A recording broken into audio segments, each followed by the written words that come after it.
Assalamualaikum warahmatullahi wabarakatuh. Perkenalkan, nama saya Cindy Aini Agustin dari jurusan Teknologi Pangan Universitas Sultan Ageng Tirtayasa dengan NIM 4444-2032 dari kelas 4C. Hari ini saya akan sedikit menjelaskan mengenai analisis kadar air metode nuklear magnetic resonance atau yang biasa disebut dengan NMR. Adapun tugas ini merupakan salah satu syarat dari tugas mata kuliah Analis Pangan Universitas Sultan Ageng Tirtayasa jurusan Teknologi Pangan. Ya, jadi yang pertama itu apa itu kadar air? Yang pertama saya akan menjelaskan terlebih dahulu mengenai kadar air. Jadi apa itu kadar air? Kadar air adalah salah satu metode uji laboratorium kimia yang sangat penting dalam industri pangan untuk menentukan kualitas dan ketahanan pangan terhadap kerusakan yang mungkin terjadi, di mana semakin tinggi kadar air suatu bahan pangan, maka akan semakin besar kemungkinan kerusakannya, baik sebagai aktivitas biologis internal atau yang biasa disebut dengan metabolisme maupun masuknya mikroba. Air dalam bahan dapat digunakan sebagai indeks kestabilan selama penyimpanan serta penentu mutu organoleptik, terutama dalam rasa dan keempukan. Kadar air dalam bahan pangan sangat mempengaruhi kualitas dan daya simpan dari bahan pangan tersebut. Penentuan kadar air dari suatu bahan pangan sangat penting agar dalam proses pengolahan maupun pendistribusian mendapat penanganan yang tepat. Karena jika terjadi penanganan yang tidak tepat dalam pengolahan dan penentuan kadar air yang salah, maka akan terjadi kerusakan pada pangan yang mungkin dapat membahayakan kesehatan manusia. Sehingga kadar air merupakan salah satu bahan yang penting, salah satu analisis yang penting ketika kita akan memproduksi suatu bahan pangan. Selanjutnya yaitu dalam melakukan analisis bahan pangan itu terdapat beberapa metode yang dapat dilakukan. Berikut ini adalah metode penentuan kadar air dalam bahan pangan.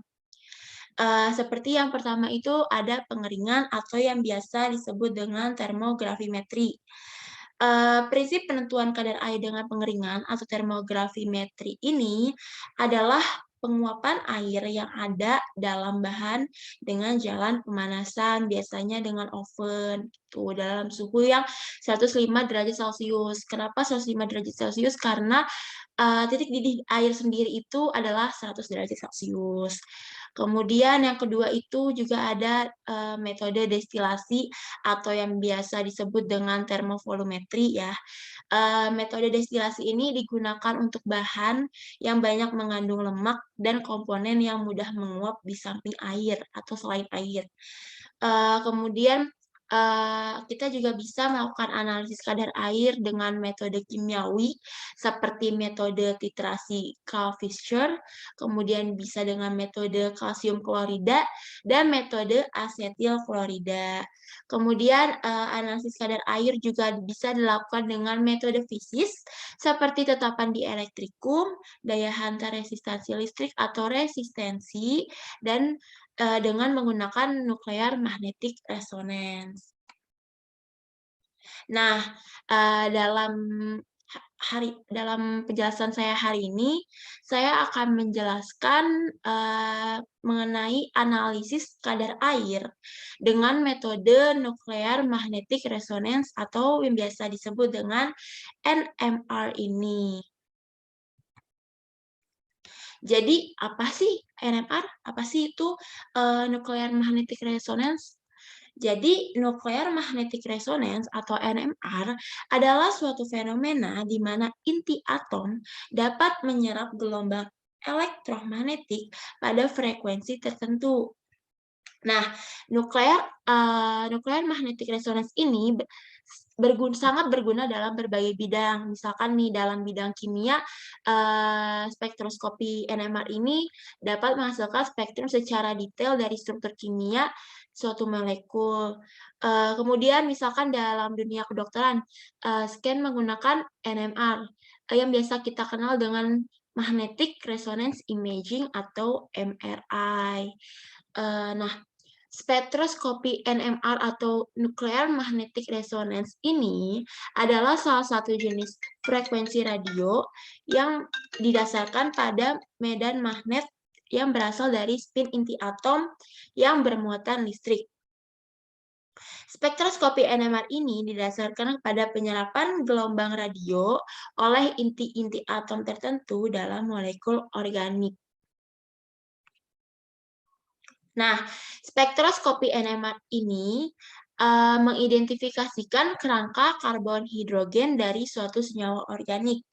Ada banyak sekali jenis spektroskopi NMR atau nuclear magnetic resonance ya, seperti hidrogen NMR atau HNMR, terus ada karbon NMR atau CNMR atau NNMR.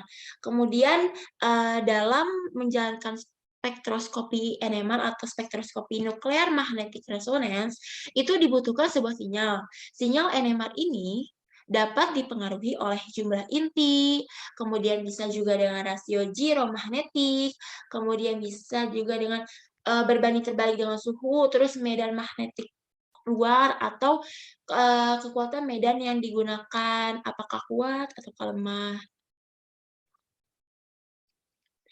Nah, aplikasi penerapan NMR ini atau nuclear magnetic resonance ini bisa dalam berbagai bidang ya. Seperti yang saya akan jelaskan, yang pertama itu misalkan dalam bidang industri kimia. Dalam bidang industri kimia ini, metode NMR ini atau metode nuclear magnetic resonance ini bisa diterapkan untuk determinasi kandungan hidrogen dalam senyawa hidrokarbon. Kemudian bisa juga untuk pengukuran kandungan air atau hidrogen dalam bahan alam. Kemudian bisa juga untuk analisis kandungan minyak pada produk jadi dan bahan baku. Atau bisa juga untuk penentuan elastomer.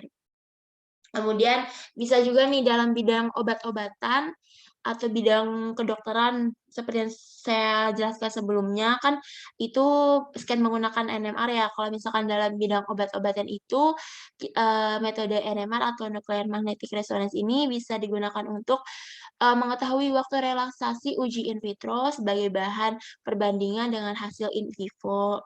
Bisa juga untuk analisis mikrodinamis. Kemudian bisa juga untuk pengukuran kecepatan difusi, ataupun bisa juga untuk penentuan lemak.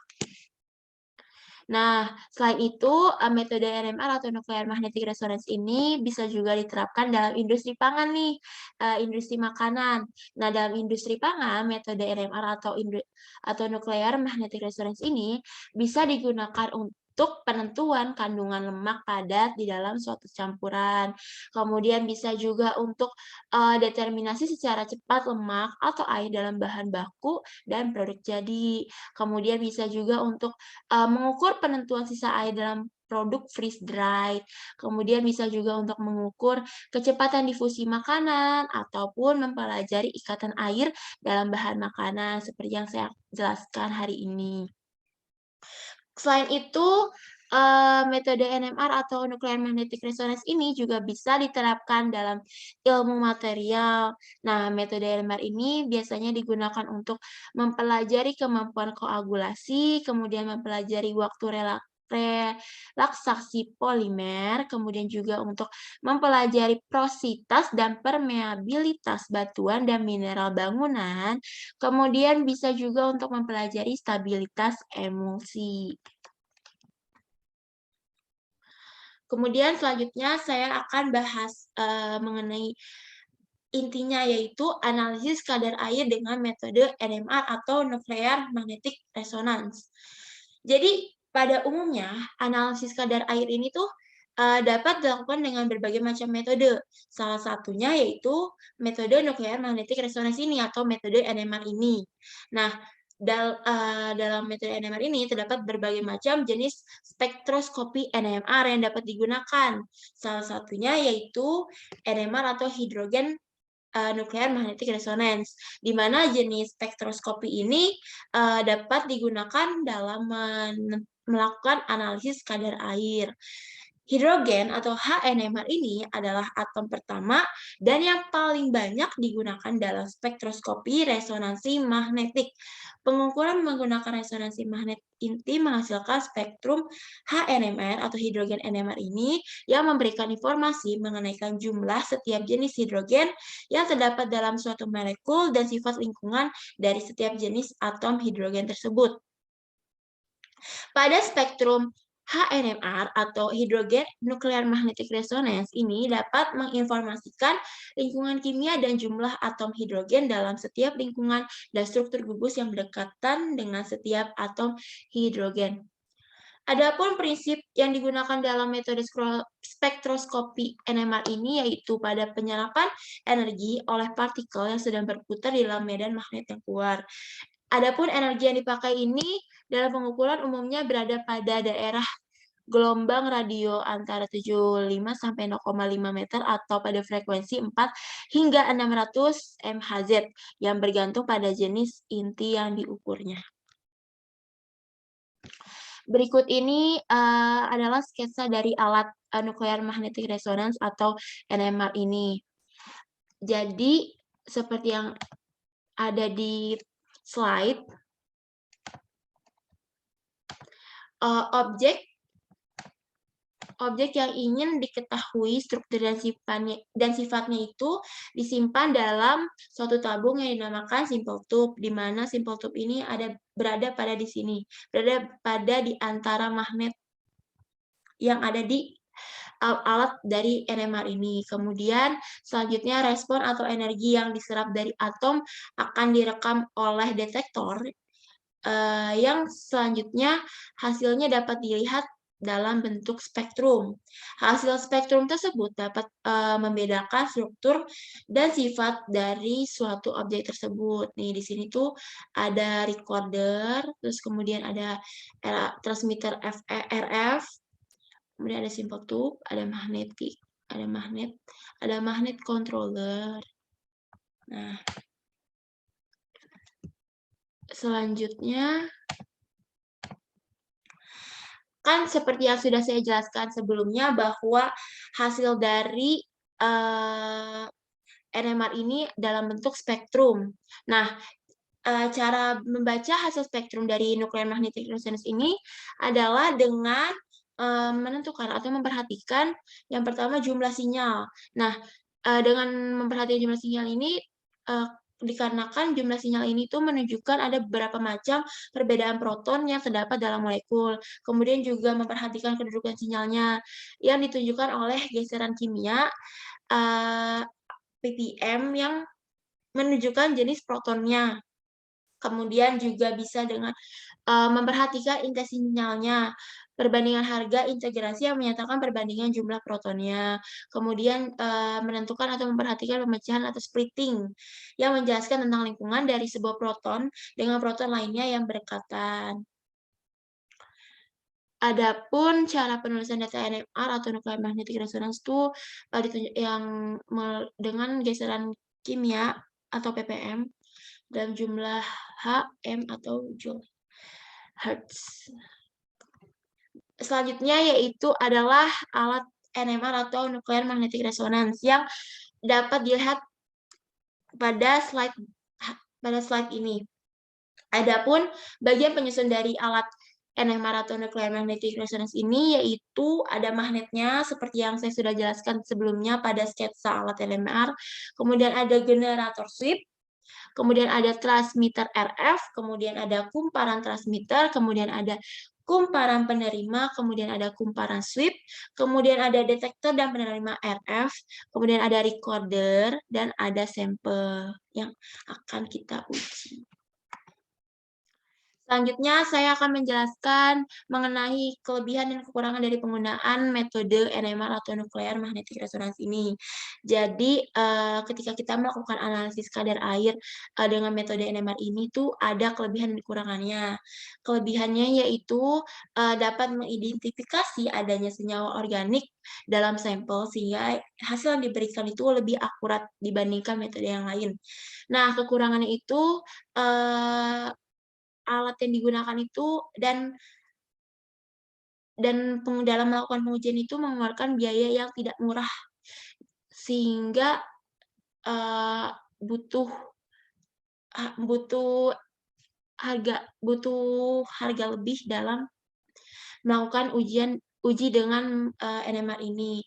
Kemudian selain itu, ketika kita melakukan analisis kadar air menggunakan metode NMR ini, cukup rumit dalam pengerjaannya dibandingkan dengan metode lainnya.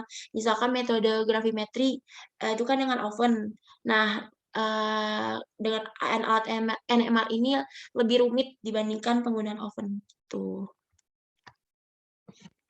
Sekian penjelasan dari saya mengenai analisis kadar air dengan metode Nuclear Magnetic Resonance atau NMR ini. Semoga pendengar ataupun pembaca ataupun penonton dari video ini, dapat mengamalkan manfaat dan mengimplementasikan ilmu yang didapat, tuh. Kurang lebihnya mohon maaf. Wabillahi taufiq wal hidayah. Wassalamualaikum warahmatullahi wabarakatuh.